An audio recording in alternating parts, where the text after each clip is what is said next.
Hi guys, and welcome back to my channel. Now most of you know me, I'll give anything a try unless it's maybe bungee jumping or walking a pink poodle past a pub. But I'll give anything a try in film photography and see how I get along, and that's pretty much how I've built up my experience over the years.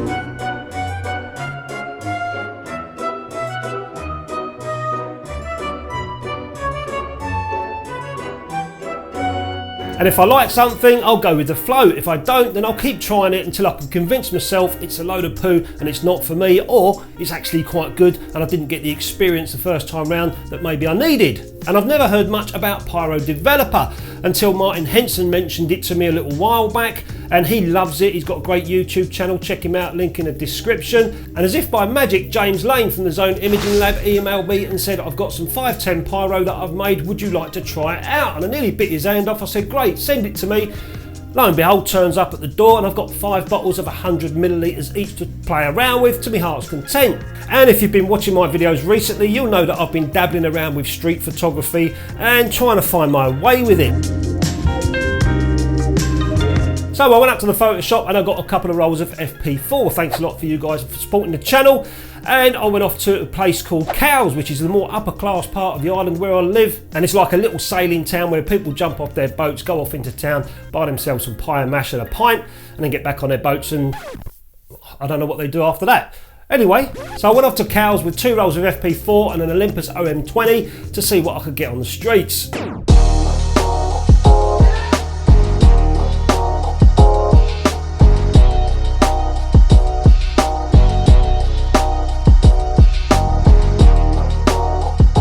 After shooting half a roll on random people, looking around the pubs and shops, I realised nothing was exciting me. Everyone looked, you know, I can't tell you how bored I am. Literally bored walking around this town, taking photographs of the street, but people as well, innit? Just everyone's so miserable, you know, there's nothing going on.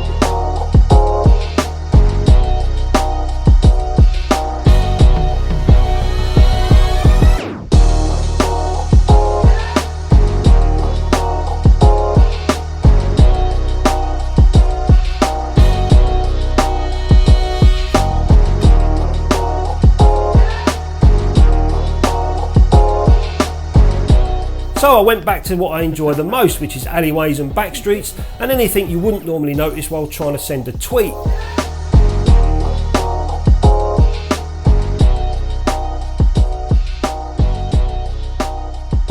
Now, I'm not putting the two side by side. If I was to use a compensating developer to do some stand developing, Rodnell is my first choice. That's the one I would go to. I've never used Kodak's HC 110 or 110, whatever they call it.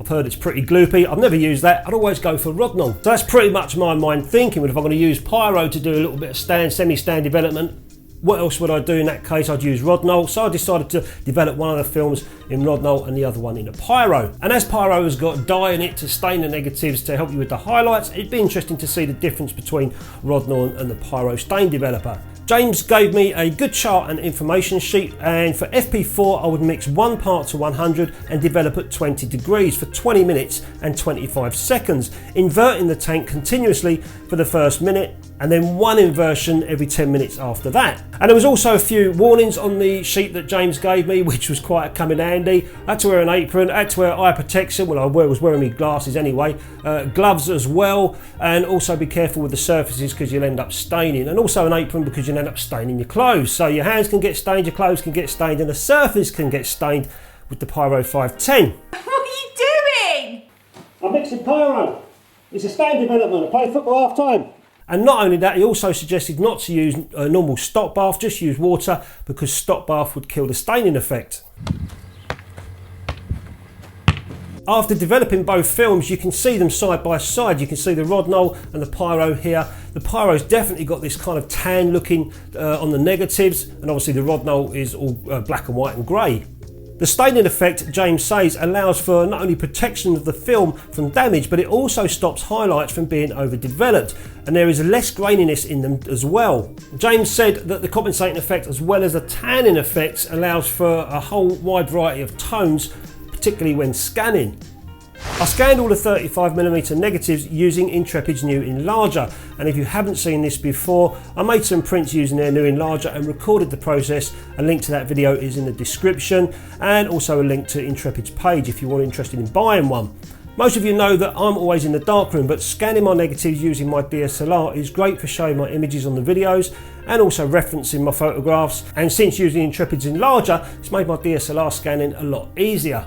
So I wasn't over happy with my photographs, so the next day it was beautiful blue sky and lovely white fluffy clouds. So I grabbed the Mamiya RZ67 with a 645 back and a roll of FOMA Pan 200, and I shot the 12 photographs on the film with an orange filter, trying to get a little bit drama in the sky.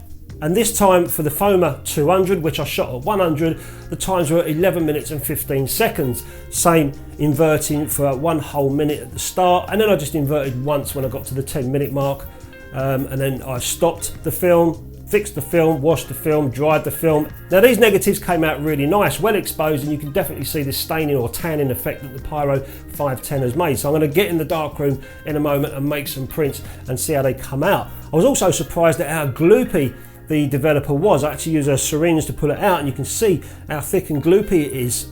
Probably similar to Kodak's HC 110, but you know, James says you can always warm it up to make it less gloopy. But I found that sucking it up in the syringe and throwing it into the jug, it all sort of sat on the bottom, so I had to use my thermometer, being careful not to break it because it's not great for mercury to be all over the place, but just slowly stirred it in until it all kind of dissolved, and that was ended up making me negatives from there.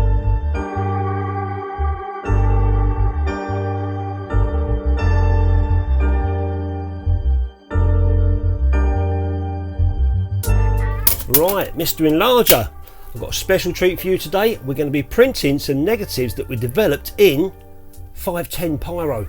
So I'm just focusing in on the grain, and I'll tell you what, it's so fine compared to the Rodnell negs. This is the PYRO medium format shots that I took. Amazing grain. Okay, I'm there. Let's make a print. So I'm going to start off as normal with my 2.5 grade filter. That's my rock to stand on as far as multi-grade papers go, and bring the aperture down to f8.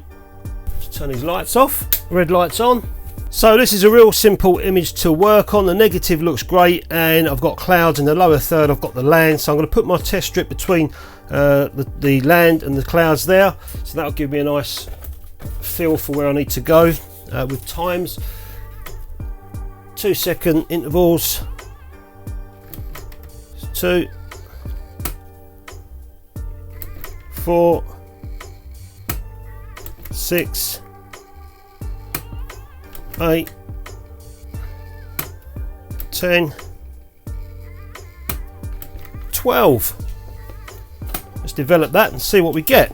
So I'm not quite sure what to expect with these stained negatives under the Enlarger, but this is the best way for me to, you know, find out if going forward I'm going to enjoy using it. Obviously the scans, James says that you get bags of tonality from the scans, but really I'm a darkroom printer, so for me this is the best way to come in the darkroom, put the negatives under the Enlarger, make some prints. So my test strip don't look too bad. 12 seconds, 10, 8, 6, blah blah blah, little tiny mark on there. I'll have to look at that on the negative, see it. I'm going to go for 12 seconds, that looks pretty good. Let's do another test over the whole image at 12 seconds and see how that holds up. So I just did another test strip, 2.5 grade filter, 12 seconds across the whole, covering the whole area, covering the ground and the sky, and it looks really nice. Got bags of detail in the sky and the ground as well. I'm going to go for another print at 12 seconds, a full size print, just see how it comes out.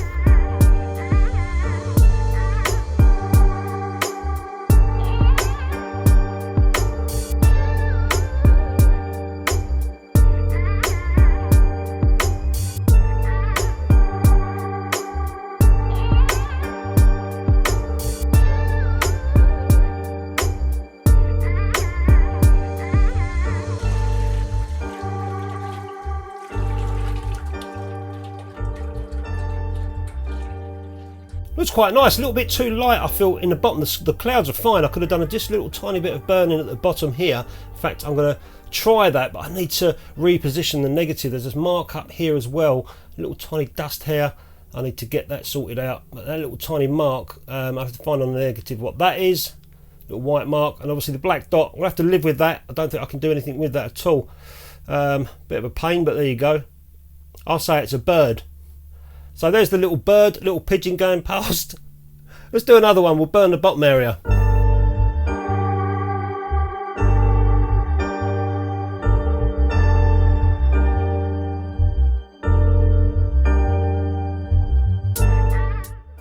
That one looks much better. I've got rid of that crap at the top there.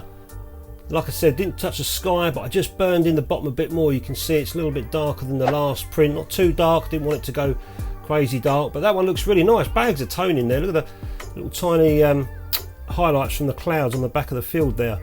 And that's where I just gradiented it in as I burned along. Nice, I really like it.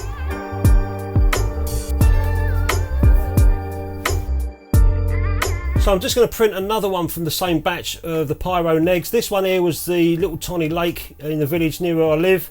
And all I did with this one is a test strip straight away, 10 seconds, just went for a hunch, and 2.5 grade filter. Tones look fine, so I'm just going to make another print of this, 10 seconds, 2.5 grade filter. No reason to dodge and burn.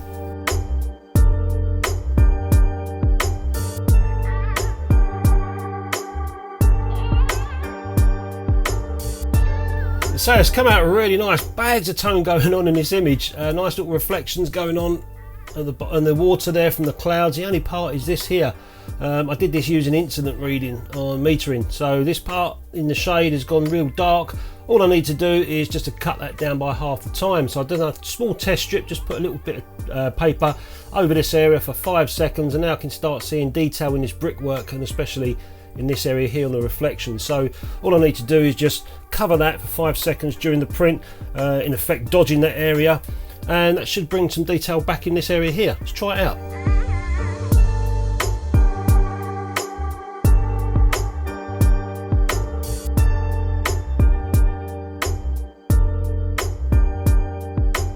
And you can see there, that was just 5 seconds around the area, and it's brought some detail back, a little bit of reflection back in the water, and also along the grass area as well. It's not so burned out as it was here.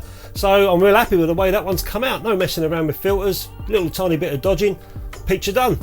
And the last one I want to print is 35mm, so I'm going to have to change over my lens board, and also my condenser as well to 35mm.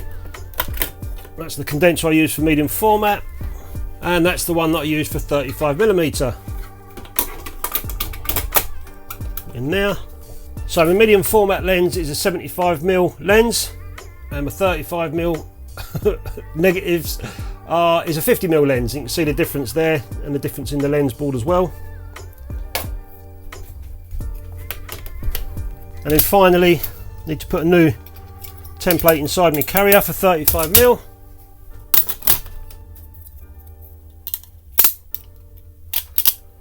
Lovely job.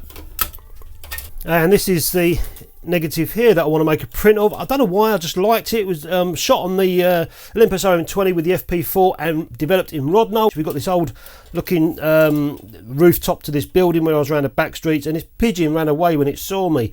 Well, it didn't run away, it flew away. Anyway, let's get on with that one.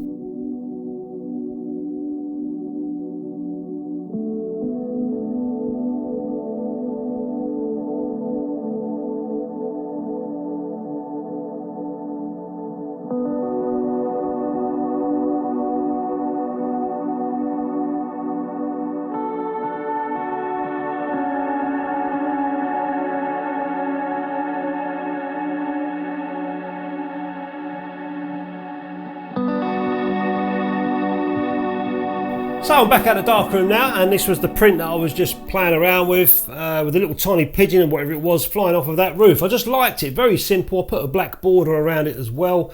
I just like the way it came out. Very simple Simple scene, simple photograph, simple print to do. And that was shot with the FP4 and in the Rodnell developer. These were the two that I did from the PYRO developer, which I said it's FOMA Pan 200s. It's ARISTA EDU 200. I believe it's the same film. I've just said FOMA 200. Anyway, these are the two shots that I did with that, two prints that I made. These are going on Etsy, guys, along with the test strips as well. I'll put a link in the description of my channel. And I'm really happy with the way that my prints have come out, especially the negatives. I've never played with that PYRO developer before. There's plenty of other PYROs. This particular one was 510 PYRO, kindly sent by James Lane at Zone Imaging Lab. And James gave me 5 bottles of the stuff to play around with. So, you know, 5 bottles are going to last me too long, I think. I'm going to give one away to Martin Henson. He likes using PYRO, but I believe he's never used the 510 before. So Martin, if you're watching, I'm going to send one of these to you.